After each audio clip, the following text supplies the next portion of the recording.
ಈ ಅಕಾಡೆಮಿಯರು ವಾರಿ ಡಾಕ್ಟರ್ ಶ್ಯಾಮ್ ಅವರಿಗೆ, ಸಭೆಯಲ್ಲಿ ಆಸೀನರಾಗಿರುವಂಥ ಗಣ್ಯರಿಗೆ ಹಾಗೂ ಸಹೋದರ ಸಹೋದರಿಯರಿಗೆ ಹಾಗೂ ಈ ಶಾಲೆಯ ಕಲಾಕುಸುಮಗಳೇ, ಇವರೆಲ್ಲರಿಗೂ ನನ್ನ ಹೃತ್ಪೂರ್ವಕ ಧನ್ಯವಾದಗಳು ಹಾಗೂ ವಂದನೆಗಳೊಂದಿಗೆ ನನ್ನ ಇದರ ಮಾತುಗಳನ್ನ ಆರಂಭಿಸುತ್ತಿದ್ದೇನೆ. ತಪ್ಪಿದ್ದರೆ ಕ್ಷಮಿಸಿ, ಮೊದಲೇ ಹೇಳಿಬಿಟ್ಟಿದ್ದು ನಾನು. ಹೌದು, ಇವತ್ತು ನಾವೆಲ್ಲ ಯಾಕೆ ಸೇರಿದ್ದೀನಿ? ಮಕ್ಕಳೆಲ್ಲ ಹೇಳಿದ್ದೀರಾ? ಮಕ್ಕಳು ಸ್ವಲ್ಪ ಈ ಕಡೆ ಗಮನ ಕೊಟ್ಟು ಕೇಳ್ತಾ ಇರಬೇಕು ಮಾತುಗಳನ್ನ. ಇವತ್ತು ನಾವೆಲ್ಲ ಯಾಕೆ ಸೇರಿದ್ದೀವಿ ಅನ್ನೋದು ಗೊತ್ತಿದೆಯಲ್ಲ ನಮಗೆ? ಕಾರಣ ನಿಮಗೆ ಗೊತ್ತಿದೆ ಕಾರಣ ಏನು ಅಂತ.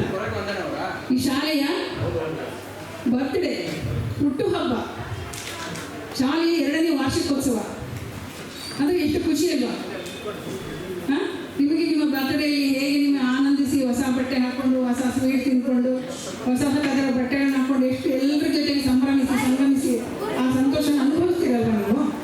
ಅದೇ ಥರ ಇವತ್ತು ಶಾಲೆಯ 2ನೇ ವಾರ್ಷಿಕೋತ್ಸವದೊಂದಿಗೆ ನೀವು ಈ ಹಬ್ಬವನ್ನು ಆಚರಿಸುತ್ತಾ ಇದ್ದೀರಿ. ಅದು ಯಾರ ಜೊತೆಗೆ? ಚಿಕ್ಕಪ್ಪ ಚಿಕ್ಕಮ್ಮ, ಅಜ್ಜ ಅಜ್ಜಿ, ದೊಡ್ಡಮ್ಮ ದೊಡ್ಡಪ್ಪ ಹಾಗೂ ನಿಮ್ಮ ಅಧ್ಯಾಪಕರೊಂದಿಗೆ. ಅಂದರೆ ಎಷ್ಟು ಖುಷಿ ಇರುತ್ತಲ್ವ ನಿಮಗೆ? ಈ ಹಬ್ಬವನ್ನು ಆಚರಿಸಬೇಕಾದ್ರೆ ನೀವು ಎಲ್ಲರೊಂದಿಗೆ ಭಾಗವಹಿಸಿ ಆ ಅನುಭವವನ್ನು ಅನುಭವಿಸ್ಕೊಂತ ಎಲ್ಲರ ಜೊತೆಗೆ ಸಂತೋಷ ಪಡ್ತಾರೆ. ನೀವು ಇದನ್ನು ಆಚರಿಸ್ತಾ ಇದ್ದೀರಿ ಅಂದರೆ ಎಷ್ಟು ಖುಷಿಯಾಗಿರುತ್ತೆ. ಆ ಹಬ್ಬದ ದಿನ, ಇದು ವಾರ್ಷಿಕೋತ್ಸವ ದಿನ, ತುಂಬ ಸಂಭ್ರಮಿಸಿದ್ರಿಂದ ನಾವೆಲ್ಲರೂ ಆಚರಿಸಿದ್ದೀವಲ್ಲ, ಅದೊಂದೇ ಖುಷಿ ನಿಮಗೆ. ಆದರೆ ಇಲ್ಲಿ ನಡೀತಾ ಇರೋದೇನು? ಸಂಗೀತೋತ್ಸವ. ಹಬ್ಬದ ಜೊತೆಗೆ ಒಂದು ಸಂಗೀತೋತ್ಸವ ನಡೀತಾ ಇದೆ. ಸಂಗೀತ ಅಂದರೆ ಏನೋ ಸ್ವಲ್ಪನಾದ್ರೂ ತಿಳ್ಕೊಬೇಕಲ್ವ ನೀವು? ಸಂಗೀತ ಹೇಗೆ ಬಿಟ್ಟು? ಸಂಗೀತ ಯಾರ ಮಗಳು? ಯಾರ ಮನೆ ಮಗಳು ಸಂಗೀತ? ಗೊತ್ತಾ ನಿಮಗೆ? ಅವಳಿಗೆ ತಂದೆ ತಾಯಿ ಇಬ್ಬರು ಇದ್ದಾರೆ. ಅವಳಿಗೆ ತಂದೆ ತಾಯಿ ಯಾರು? ಸಂಗೀತನ ತಂದೆ ತಾಯಿ ಯಾರು? ಶ್ರುತಿ ಮಾತಾ ಲಯ ಪಿತೃ. ಶ್ರುತಿ ತಾಯಿ, ಲಯ ತಂದೆ. ಇವರಿಬ್ಬರ ಸಂಗಮವೇ ಈ ಸಂಗೀತ. ಆದರೆ ಈ ಸಂಗೀತ ಸುಮ್ಮನೆ ಬರಲಿಲ್ಲ. ಅವರು ಜೊತೆಗೆ ಮತ್ತೆ 3 ಜನ ಕರ್ಕೊಂಡ್ಬಂದ್ರು. ಯಾರು? ಗಾಯನ, ವಾದನ, ನರ್ತನ. ಈ 3 ಪ್ರಕಾರಗಳ ಆಯಾಮವೇ, ಈ 3 ಪ್ರಕಾರಗಳ ಸಮ್ಮಿಲನವೇ ಒಂದು ಸಂಗೀತ. ಎಷ್ಟು ಖುಷಿ ಆಗುತ್ತಲ್ವ ಇದು ಹೇಳಕ್ಕೆ? ಆದರೆ ಇದು ಬರೀ ಸಂಗೀತ ಅಷ್ಟೇ ನಾವು ಕಲಿತಾ ಇರೋದು ಅಂತ ನೀವು ತಿಳ್ಕೊಬಾರ್ದು. ಮಕ್ಕಳೆಲ್ಲ ಹೇಳ್ತಾ ಇದ್ದೀನಿ, ನನ್ನ ಮಕ್ಕಳಿಗೆ ಗಮನ ಕೊಡಿ. ಇದು ಸಂಗೀತನ ಒಂದು ಸವಾಲಾಗಿ ತಗೊಳ್ಳಿ. ಇದು ನಮ್ದು ಒಂದು ಸಾಧನೆಯಾಗಿ ತಗೊಳ್ಕೊಳ್ಳಿ. ಒಂದು ತಟ್ಟೆಯಲ್ಲಿ ನೀವು ಊಟ ಮಾಡುವಾಗ ಹೇಗೆ ಇದು ತಿಂದೇ ಬಿಡ್ತೀನಿ, ಇದು ತಿಂದು ನೀರು ಕುಡ್ದೇ ಬಿಡ್ತೀನಿ ಅಂತ ಹೇಗೆ ನೀವು ಅಂದ್ಕೊಂಡು ಊಟ ಮಾಡಿ ಮುಗಿಸ್ತಿರೋ ಹಾಗೆ ಇದನ್ನು ನಾನು ಸಂಗೀತವನ್ನು ಇವತ್ತು ಕಲಿತೀನಿ. ಇವತ್ತು ಸ್ವರಗಳಿದೆ, ಇವತ್ತು 8 ಸ್ವರಗಳಿದೆ, ಅಲಾಪ್ ಇದೆ. ಏನೇ ಆದರೂ ನಾನು ಇದನ್ನು ಕಲಿತೀನಿ, ಇವತ್ತು ಕರಗತ ಮಾಡ್ಕೊಂಡೇ ಬಿಡ್ತೀನಿ ಅನ್ನೋ ಭಾವನೆ ನಿಮ್ಮಲ್ಲಿ ಒಂದೊಂದೇ ಮೆಟ್ಲು ಏರ್ತಾ ನೀವು ಸಂಗೀತ ಸಾಧನೆ ಪ್ರತಿದಿನ ನೀವು ಊಟ ಮಾಡೋದು ಒಂದು ಹೊತ್ತು ಬಿಟ್ಟರು ಪರವಾಗಿಲ್ಲ. ಸಂಗೀತ ಸಾಧನೆ ಮಾಡಬೇಕಂದ್ರೆ ಅದಕ್ಕೋಸ್ಕರ ಒಂದು ಸಮಯ ಮೀಸಲಿಡಿ. ಅರ್ಧ ಗಂಟೆ ಮೊಬೈಲ್ ನೋಡ್ತಿರಲ್ವ ಕೂತ್ಕೊಂಡು ನೀವು? ಮೊಬೈಲ್ ನೋಡ್ತಿರ್ತಾನೆ ಅರ್ಧ ಗಂಟೆ, 3/4 ಗಂಟೆ ಅದರಲ್ಲಿ ಹೋಗ್ಬಿಟ್ರೆ ಮುಗಿದೋಯ್ತು. ಊಟನೂ ಬೇಡ, ಅಪ್ಪ ಕರೆದಿದ್ದು ಬೇಡ, ಅಮ್ಮ ಕರೆದಿದ್ದು ಬೇಡ. ಹಾಗೆ ನೀವು ಈ ಸಂಗೀತವನ್ನು ನೀವು ಅರ್ಧ ಗಂಟೆ ಅದಕ್ಕೋಸ್ಕರ ಮೀಸಲಿಟ್ಟು ನೀವು ಸಂಗೀತ ಅಭ್ಯಾಸ ಮಾಡಿದರೆ ಸಂಗೀತ ತನ್ನೊಳಗೆ ತಾನೇ ನಿಮ್ಮೊಳಗೆ ನಿಮಗೆ ಸೇರ್ಕೊಂಡಿರ್ತಾರೆ. ಸಂಗೀತ ನಮ್ಮ ಪ್ರಕೃತಿಯಲ್ಲೂ ಬೆರೆತು ಹೋಗಿದೆ. ಒಂದು ಪ್ರಕೃತಿಯಲ್ಲಿ ಪಶು ಪಕ್ಷಿ ಪ್ರಾಣಿಗಳಲ್ಲೂ ಕೂಡ ಬೆರೆತು ಹೋಗಿದೆ. ಒಂದು ಹಾಲು ಕೂಡ, ಹಸು ಕೂಡ ಅಮ್ಮ ಅಂತ ಕರೆಯುವಾಗ ಅದು ಒಂದು ಸಂಗೀತದ ಸ್ವರದಲ್ಲೇ ಕೂಗುತ್ತೆ. ಗಿಳಿ ಕೂಡ ಒಂದು ಸ್ವರದಲ್ಲೇ ಕೂಗುತ್ತೆ. ಕೋಗಿಲಿ ಕೂಡ ಕುಹು ಅಂತ ಕೂಗುತ್ತೆ. ಪಂಚಮ ಸ್ವರದಲ್ಲಿ ಹಾಡಿತು ಕೋಗಿಲೆ ಅಂತ ಹೇಳ್ತಾರಲ್ಲ ಹಾಗೆ. ಆ ಕೋಗಿಲಿ ಪಂಚಮ ಗೊತ್ತಿಲ್ಲ, ಆದರೆ ಪ್ರಕೃತಿ ಅದಕ್ಕೆ ಅದೊಂದು ವರದಾನವಾಗಿ ಕೊಟ್ಟಂಥದ್ದು, ದೈವದತ್ತವಾಗಿ ಬಂದಂಥ ಕೊಡುಗೆ ಆ ಪಂಚಮ ಕೋಗಿಲೆ ಅಂತ. ಪಂಚಮ ಕೋಗಿಲೆ ಹೆಸರಾಗ್ಬಿಟ್ಟಿದೆ. ಹಾಗೆ ಪಶು ಪಕ್ಷಿ ಪ್ರಾಣಿಗಳೆಲ್ಲರಲ್ಲಿಯೂ ಜೀವಂತವಾಗಿ ಉಳಿದಿದ್ದೀವಿ. ಸಂಗೀತ ಅಂದರೆ ನೀವು ಮನುಷ್ಯರಾಗಿ ಯಾಕೆ ನಿಮ್ಮ ಕೈ ಕರಗತ ಮಾಡ್ಕೋಬಾರ್ದು? ಯಾಕೆ ನಿಮ್ಮೊಳಗೆ ನೀವೇ ಅದನ್ನು ಕಂಟ್ರೋಲ್ ಮಾಡ್ಕೋಬಾರ್ದು? ಅದು ನಿಮ್ಮ ಕೈಯಿದೆ.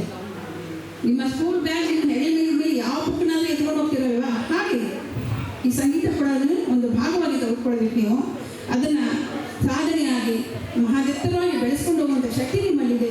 ಅದ್ರ ಬಗ್ಗೆ ಗಮನ ಕೊಡಿ. ಆಮೇಲೆ ಅಪ್ಪ ಅಮ್ಮ ನಿಮಗೆಲ್ಲ ಕಳಿಸ್ಕೊಡ್ತಾರೆ, ಏನು ಬೇಕಾದರೂ ಕಳಿಸ್ಕೊಡ್ತಾರೆ.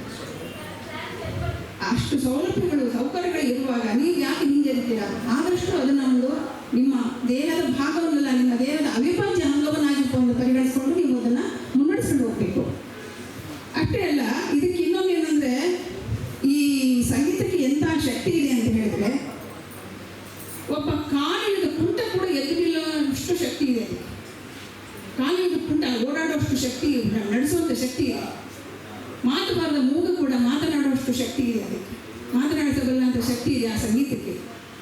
ಈಗ ಬರೀ ಇದು ಸಂಗೀತ ಬರೀ ಪಠ್ಯಪುಸ್ತಕವಾಗಿ ಉಳಿಬಾರದು, ಪಠ್ಯಪುಸ್ತಕವಾಗಿ ಇಟ್ಕೋಬೇಡಿ ನೀವು. ಇದನ್ನು ಕೂಡ ಒಂದು ಅವಿಭಾಜ್ಯ ಅಂಗವಾಗಿ ತೆಗೆದುಕೊಂಡು ನೀವು ಅದನ್ನು ಆರಾಧಿಸಿ, ಆಸ್ವಾದಿಸಿ, ಆನಂದಿಸಬೇಕು. ಇಷ್ಟೇ ಅಲ್ಲ, ಈಗ ಇದು ಕೂಡ ಈಗ ಮೆಡಿಕಲ್ ಲಿಸ್ಟ್ ಸೇರ್ಕೊಂಡಿದೆ ಸಂಗೀತ.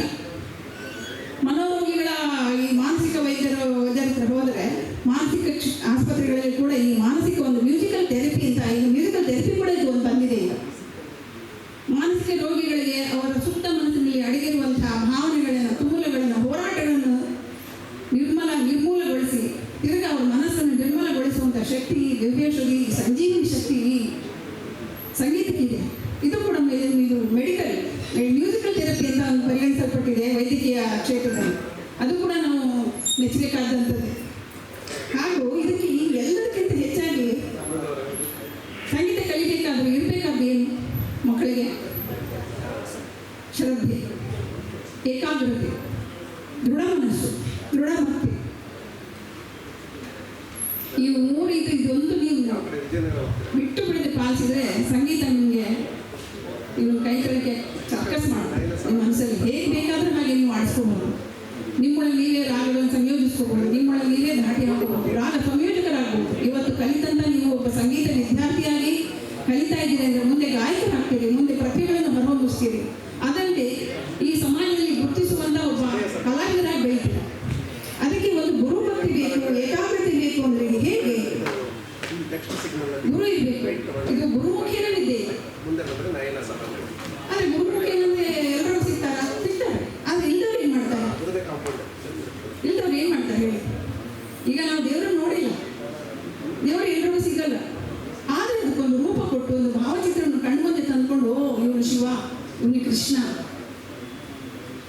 ಇವನು ಗೋವಿಂದ, ಇವನು ವಿಷ್ಣು ಅಂತ ಹೇಗೆ ನಾವು ನಮ್ಮ ಭಾವನೆಯನ್ನು ಮನಸ್ಸಿನಲ್ಲಿ ತಂದುಕೊಂಡು ಅದನ್ನು ಆರಾಧಿಸಿ ನಾವು ಮುಂದೆ ನಾವು ನಮ್ಮ ಭಕ್ತಿಯಿಂದ ನಾವು ಜಪ ಮಾಡ್ತೀವೋ, ತಪಸ್ ಮಾಡ್ತೀವೋ, ಹೇಗೆ ನಮ್ಮ ಕೆಲಸ ಕಾರ್ಯಗಳನ್ನು ನಾವು ಮಾಡ್ಕೊಳ್ತೀವೋ ಹಾಗೆ ನೀವು ಒಂದು ವೇಳೆ ನಿಮಗೆ ಗುರು ಸಿಕ್ಕಿಲ್ಲ, ಈಗ ಶಾಲೆಯಲ್ಲಿ ಬಂದರೆ ಪಾಠ ಮುಗೀತು ಮನೆಗೆ ಹೋದ್ರಿ, ಆದರೆ ನಿಮ್ಮ ಪ್ರಾಕ್ಟೀಸ್ ಮಾಡಬೇಕಾದ್ರೆ ಗುರುನೇ ಇರಬೇಕಂತಿಲ್ಲ. 24 ಗಂಟೆ ನಿಮ್ಮ ಮಾಸ್ಟರ್ಗಳೇ ಇರಲ್ಲ, ಟೀಚರ್ಸ್ಗಳೇ ಇರಲ್ಲ. ನೀವು ಗುರು ಇದ್ದಾನೆ ಅಂತ ಕಲ್ಪನೆ ಮಾಡ್ಕೊಳ್ಳಿ. ಪ್ರಾಕ್ಟೀಸ್ ಮಾಡಬೇಕು, ನೀವು ಕಾನ್ಪುರ್ ಇಟ್ಕೊಂಡೇ ಕೂತ್ಕೋಬೇಕಾಗಿಲ್ಲ. ಮನೆಯಲ್ಲಿ ಬಟ್ಟೆ ಮಡಿಸುವಾಗ ನೀವು ಹಾಡು ಗುಡುಗ್ಬೋದು, ಪಾತ್ರೆ ತೊಳೆಯುವಾಗ ಹಾಡು ಗುಡುಗ್ಬೋದು, ತರಕಾರಿ ಕಟ್ ಮಾಡುವಾಗ ಹಾಡು ಗುಡುಗ್ಬೋದು. ಇದರಿಂದ ಏನಾಗುತ್ತೆ? ನಿಮ್ಮ ಸಾಹಿತ್ಯ ಮರುಕಳಿಸಿ ನಿಮ್ಮ ನೆನಪು ಇನ್ನೂ ಇಮ್ಮಡಿ ಆಗುತ್ತೆ. ಸಾಹಿತ್ಯ ಮರೆತು ಹೋಗಲ್ಲ, ಕೈ ಕೆಲಸ ಮಾಡುತ್ತೆ. ಆದರೆ ಬೆರಳಿನ ಮನಸ್ಸಲ್ಲಿ ನಿಮ್ಮ ಸಾಹಿತ್ಯ ಅದು ಪ್ರಾಕಾರ, ಅದರ ಧಾಟಿ ಉಳ್ಕೊಳ್ಳುತ್ತೆ. ಹೇಗೆ ನೀವು ಮನಸ್ಸಲ್ಲಿ ಅಂದ್ಕೊಂಡು ಹೇಗೆ ನೀವು ಅದನ್ನು ಶುರು ಮಾಡಿ ನೀವು ಕರಗತ ಮಾಡ್ಕೊಳ್ತೀರಿ, ಪ್ರಾಕ್ಟೀಸ್ ಮಾಡ್ತೀರಿ. ಹಾಗೆ ಇದಕ್ಕೊಂದು ಚಿಕ್ಕ ಉದಾಹರಣೆ ಅಂತ ಹೇಳ್ತೀನಿ, ನನಗೆ ಇಷ್ಟ ಆಗುತ್ತೆ. ಚಿಕ್ಕ ಉದಾಹರಣೆ ಹೇಳ್ತೀನಿ. ಗುರು ಇಲ್ಲದೆ ಅವನು ಗುರುಭಕ್ತಿಯಲ್ಲಿ ಮುಂದಾದ. ಹೇಗೆ ಅಂದರೆ ಬಿಲ್ ವಿದ್ಯೆಯಲ್ಲಿ ಮುಂದಾದ. ಹೇಗೆ ಪಾಂಡವರಿಗೆಲ್ಲ ಬಿಲ್ ವಿದ್ಯೆ ಹೇಳ್ಕೊಡ್ತಿದ್ದ ದ್ರೋಣಾಚಾರ್ಯ. ಇದನ್ನೆಲ್ಲ ದಿನ ನೋಡಿ ನೋಡಿ ದೂರದಲ್ಲಿ ನಿಂತಿದ್ದ ಒಬ್ಬ ಸಾಮಾನ್ಯ ಹುಡುಗ.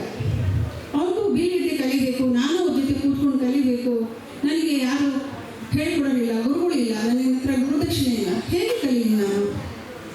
ಆ ಥರ ಭಾವನೆ ನನ್ನ ಮನಸ್ಸಲ್ಲಿತ್ತು. ಆದರೂ ನಾನು ಕಲಿಬೇಕು, ಅಲ್ಲಿ ಹೋಗೋಕ್ಕೆ ನನಗೆ ಅನುಮತಿ ಇಲ್ಲ, ಅವರು ಸೇರಿಸ್ಕೊಡಲ್ಲ, ನಾನು ಕಲಿಯಲ್ಲ. ಹಾಗೆ ಮುಂದೆ ದಾರಿ ಏನು?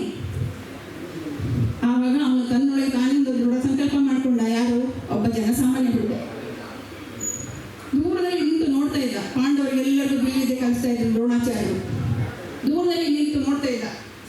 ಬಿಲ್ಲನ್ನು ಎದೆಗೆ ಏರಿಸೋದು, ಬಾಣ ಗುರಿ ಇಡೋದು, ಹೇಗೆ ನಿಂತ್ಕೊಳ್ಳೋದು, ಹೇಗೆ ಕಾಲು ಮುಂದಿಡೋದು, ಹಿಂದೆ ಎಳೆಯೋದು ಅಂತ ಎಲ್ಲನೂ ತದೇಕ ಚಿತ್ತದಿಂದ ಅವನು ನೋಡ್ತಾನೆ ಬಿಲ್ಲಿವಿದ್ದರೆ ನಿಪುಣನಾದ. ಯಾರಿಗೂ ಅರಿವಿಲ್ಲ, ಅವನು ಮೌಲ್ಯದೆಲ್ಲೋ ಕದ್ದು ಮುಚ್ಚಿ ನೋಡ್ತಾ ಬಿಲ್ಲಿವಿದ್ದಲ್ಲಿ ಪರಿಣಿತನಾದ. ಒಂದು ದಿನ ಹೀಗೆ ಮತ್ತೆ ದಿನಾ ಪ್ರತಿ ಹೇಗೆ ಹೋಗಿ ಕದ್ದು ಮುಚ್ಚಿ ಎಲ್ಲೋ ಗುಟ್ಟಾಗಿ ನಿಂತು ಕದ್ದು ಮುಚ್ಚಿ ಮೂಲೆಯಲ್ಲಿ ನಿಂತು ಈ ಬಿಲ್ಲಿವಿದ್ಯೆಯನ್ನು ಹೇಗೆ ಅವನು ಪರೀಕ್ಷೆ ಮಾಡ್ತಿದ್ನೋ ಅದ್ರ ಬಗ್ಗೆ ಆಸಕ್ತಿ ವಹಿಸ್ತಿದ್ನೋ. ಒಂದು ದಿನ ಹೀಗೆ ಅವರು ಬಿಲ್ಲಿವಿದ್ಯೆಯನ್ನು ಪಾಠ ಮಾಡ್ತಾ ಇದ್ರು ದ್ರೋಣಾಚಾರ್ಯರು ಪಾಂಡವರಿಗೆ. ಆಗ ಇದ್ದಕ್ಕಿದ್ದಂತೆ ಎಲ್ಲೋ ಒಂದು ಹುಲಿ ಶಬ್ದ ಕೇಳಿದ್ರು. ಅವಾಗ ಹೇಳಿದರು, ನೋಡು ಅರ್ಜುನ, ಎಲ್ಲೋ ಹುಲಿ ಗುಟ್ರಾಗ್ತಾ ಇದೆ, ಗರ್ಜನೆ ಮಾಡ್ತಾ ಇದೆ, ನೋಡು ಬಾಣ, ಬಿಡು ಬಿಲ್ಲು ಹೇಳಿದ್ರು. ಎಲ್ಲಿ ಎಲ್ಲಿ ಅಂತ ಅವನು ಅರ್ಜುನ ಕೇಳ್ತಾ ಇದ್ದ. ಅಷ್ಟರೊಳಗೆ ಅವನಿಗೆ ಯಾರು ಗೊತ್ತಿಲ್ಲದಂತೇನೆ ಒಂದು ಬಾಣ ಸಕ್ಕನೆ ಹೋಗಿ ಹುಲಿಯನ್ನು ಕೊಂದು ಬಿಡ್ತು. ಹುಲಿಗೆ ಬಾಣ ನೆಟ್ಟು ಬಿಡ್ತು. ಆವಾಗ ಎಲ್ಲರೂ ಕಿವಿ ನೋಡಿದ್ರು, ಯಾರು ಇವರು? ನಾನು ಹೇಳಿಕೊಟ್ಟ ವಿದ್ಯೆ ಪಾಂಡವರಿಗಲ್ಲದೆ ಯಾರಿಗೂ ಗೊತ್ತಿದ್ದು ಈ ವಿದ್ಯೆ ಫಲಿಸಿಲ್ಲ, ಯಾರಿಗೂ ಗೊತ್ತಿಲ್ಲ. ನಾನು ಯಾರು ಬೇರೆಯವರ ಪ್ರವೇಶ ಮಾಡಿಕೊಂಡೇ ಇಲ್ಲ. ಹೇಗೆ ವಿದ್ಯೆ ಫಲಿಸ್ತು? ಯಾರು ಬಿಟ್ಟರು ಆ ಬಾಣ? ಯಾರು ಬಿಟ್ಟರು ಅದು ಆ ಹುಲಿಗೆ? ಹೇಗೆ ಹೋಯ್ತದು? ಎಲ್ಲರೂ ಆಶ್ಚರ್ಯ ಆಯ್ತು. ತಿರುಗಿ ನೋಡಿದ್ರು, ಎಷ್ಟೋ ದೂರದಲ್ಲಿದ್ದ ಒಬ್ಬ ಬಾಲಕ ಬಂದು ನಿಂತ್ಕೊಂಡು ಅಲ್ಲಿ ನೋಡ್ತಾ ಇದ್ದ. ಅವನಿಗೆ ಭಯ, ನಾನು ಹೊಡೆದೆ ಅಂತ ಗೊತ್ತಾಗ್ಬಿಟ್ಟು ಎಲ್ಲಿ ನನಗೆ ಕೊಂದು ಬಿಡ್ತಾರೋ. ರಾಜವಂಶಕ್ಕೆ ಮೀಸಲಾಗಿರುವಂಥ ಈ ಬಿಲ್ಲಿವಿದ್ಯೆ, ರಾಜಗುರುಗಳು ದ್ರೋಣಾಚಾರ್ಯ ನನ್ನನ್ನು ಎಲ್ಲಿ ಶಿಕ್ಷೆ ಒಳಪಡಿಸ್ಬಿಡ್ತಾರೋ ಅಂತ ಭಯ ಆಯಿತು. ಕಡೆಗೆ ಅವರು ಬಂದು ಕೇಳಿದ್ರು, ನೀನು ಯಾರು? ಇದು ನಾನು ಹೇಳಿಕೊಟ್ಟ ವಿದ್ಯೆ ಪಾಂಡವರಿಗಳದ್ದು ಮತ್ತಾರು ಇಲ್ಲಿ ಪ್ರವೇಶ ಇಲ್ಲ. ಅಂಥ ವಿದ್ಯೆ ನೀನು ಹೇಗೆ ಕಲಿತೆ? ಯಾರು ನೀನು ಗುರುಗಳು? ಯಾರು ಹೇಳ್ಕೊಟ್ರು? ನಿಜ ಹೇಳು. ಇಲ್ಲ ಗುರುಗಳೇ, ಇಲ್ಲ, ನಾನು ಹಾಗೆ ಕಲಿತೆ. ನೀನು ಹೇಗೆ ಕಲಿಯಕ್ಕೆ ಸಾಧ್ಯನೇ ಇಲ್ಲ. ಈ ವಿದ್ಯೆ ಕಲಿತಿರೋದು, ಈ ವಿದ್ಯೆ ಹೇಳಿಕೊಟ್ಟರು ನಾನು ಮಾತ್ರ, ರಾಜಗುರು ಮಾತ್ರ. ಹೇಳು, ಯಾರು ಕೊಟ್ಟರು ನೀನು? ಯಾರು ಹೇಳ್ಕೊಟ್ರು? ಹಂಗೆ ಹೇಳಿದಾಗ ಕಡೆಗೆ ಅವನು ಹೇಳ್ದ, ಇಲ್ಲ ಗುರುಗಳೇ, ನೀವೇ. ತಕ್ಷಣ ಅವರು ಪಾಂಡವರೆಲ್ಲರೂ ತಿರುಗಿ ನಿಂತ್ಬಿಟ್ಟು ದ್ರೋಣಾಚಾರ್ಯ ಗುರುಗಳಿಗೆ, ಏನೋ ಗುರುಗಳಿಗೆ ನಮಗೆ ಹೇಳ್ಕೊಟ್ಟ ವಿದ್ಯೆಯನ್ನು ನಾವು ಹೇಳ್ಕೊಟ್ಬಿಡ್ತೀರ. ಇಲ್ಲಪ್ಪ, ನಾನು ಹೇಳ್ಕೊಟ್ಟಿಲ್ಲ. ಆಮೇಲೆ ಅವನು ಕ್ಷಮೆ ಹೇಳಿದ, ಇಲ್ಲ, ನಾನು ಅನುಕರಿಸಿಲ್ಲ. ಗುರು ದ್ರೋಣಾಚಾರ್ಯನ ನಾನು ದೂರದಿಂದ ನೋಡ್ತಿದ್ದೆ, ಕಲಿಕೆಗಿಂತ ಆಸೆ ಇತ್ತು ನನಗೆ. ಅದಕ್ಕೆ ನಾನೇನು ಮಾಡಿದೆ, ಅವರ ಪ್ರತಿಭೆಯನ್ನು ಮಾಡಿ ಅವರನ್ನು ಸುಂದರ ಪ್ರತಿಭೆ ಬರುವಾಗ ಗುರುನ ಪ್ರತಿಭೆ ಮಾಡಿ, ಇವರೇ ನಮ್ಮ ಗುರುಗಳು ಎದುರಿಗಿದ್ದಾರೆ, ನಾನು ಇವರಿಂದ ಕಲಿತಾ ಇದ್ದೇನೆ ಅನ್ನೋ ಭಾವನೆಯಿಂದ ನಾನು ಈ ವಿದ್ಯೆಯನ್ನು ಪೂರ್ತಿ ಕಲ್ತಿದ್ದೀನಿ. ಅದಕ್ಕೋಸ್ಕರ ನಾನು ಈ ವಿದ್ಯೆಯನ್ನು ಕಲಿತು ನಾನು ಪರಿಪೂರ್ಣನಾದೆ, ಕ್ಷಮೆ ಇರಲಿ ಅಂತ ಕೇಳಿದೆ. ಆದರೆ ಇದರಲ್ಲಿ ಗಮನಿಸಬೇಕಾದಂಥ ಅಂಶ ಯಾವುದಂದರೆ ಏಕಾಗ್ರತೆ,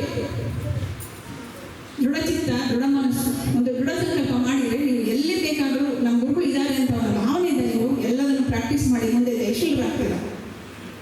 ಇಷ್ಟನ್ನು ಹೇಳ್ತೀನಿ, ನನ್ನ ಮಾತು ಮುಗಿಸ್ತಾ ಇದ್ದೀನಿ. ತಪ್ಪಿದ್ದು ಕ್ಷಮಿಸಿ. Thank you. ತುಂಬ ಅರ್ಥಪೂರ್ಣವಾಗಿ ಮಾತಾಡಿದರೆ ನವಲವರವರು. ಅವರಿಗೆ ಜೋರಾದ ಚಪ್ಪಾಳೆ ಬರಲಿ. ಸ್ವೀಕರಿಸ್ಬೇಕು ಮೇಡಮ್. ಬನ್ನಿ, ವೇದಿಕೆ ಬನ್ನಿ. ವೇದಿಕೆ ನದಿ ಬನ್ನಿ. ನಿಮ್ಮ ಹಸ್ಬೆಂಡ್